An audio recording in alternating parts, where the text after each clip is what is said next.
Dans cette séquence, nous allons voir comment exploiter les deux syntaxes principales pour concevoir des graphiques avec pgfplots. Nous commencerons par étudier les graphiques par défaut et ensuite nous aborderons la commande addPlot et la commande addPlot+. Vous allez voir que ces deux commandes impliquent la création de graphiques différents pour atteindre des objectifs différents. Eh bien, voyons tout ceci dans cette séquence.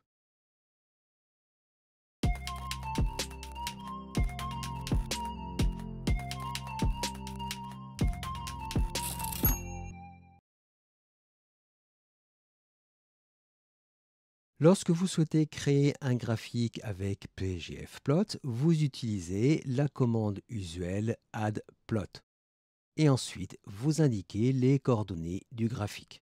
Avec cette syntaxe, vous utilisez tous les paramètres par défaut de pgfplots. Voici le graphique par défaut. Vous avez un graphique de type linéaire avec des points reliés par une ligne. La ligne est un trait plein d'une épaisseur de 0,4 points. Les points, les marques pour pgfplot, sont des ronds pleins de 2 points de rayon. La ligne n'est pas lissée et la couleur de la ligne et des marques est du bleu un peu foncé.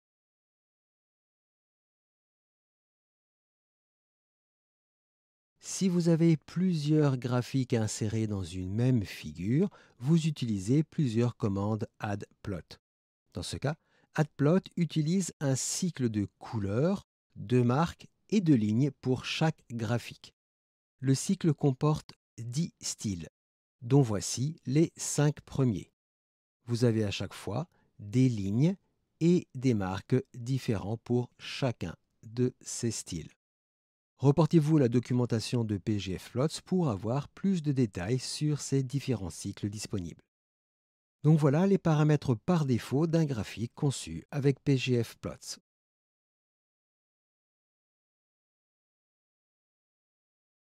Maintenant, si vous souhaitez totalement personnaliser un graphique en vous affranchissant de tous les paramètres par défaut, vous devez à nouveau utiliser la commande addPlot et vous indiquer tous les paramètres voulus dans les options de cette commande. C'est ce que nous avons ici. Nous avons la commande addPlot et entre crochets, nous avons tous les paramètres souhaités. OnlyMarks permet de n'avoir que des marques et pas de lignes. Teal pour avoir une couleur vert clair. Marque égale Diamond Astérix pour avoir des marques en forme de losange. Et marque size égale 4 points pour avoir une taille plus importante pour les marques. Et voici le graphique obtenu. Vous visualisez tous les paramètres que nous avons passés en option dans la commande addPlot. Pour totalement personnaliser un graphique, vous utilisez la commande addPlot et vous indiquez tous les paramètres voulus pour ce graphique dans les options de la commande.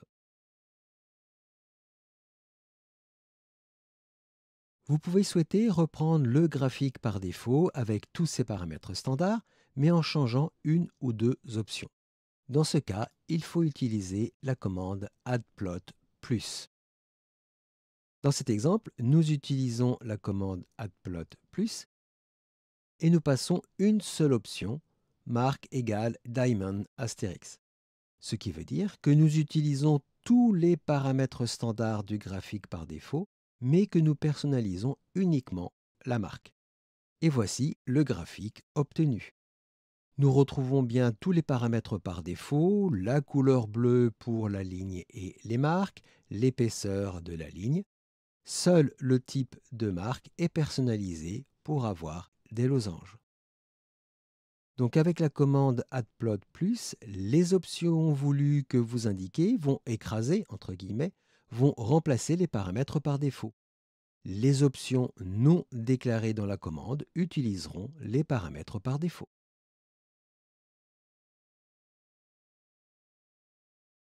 Pour terminer, nous allons insérer deux graphiques dans une même figure.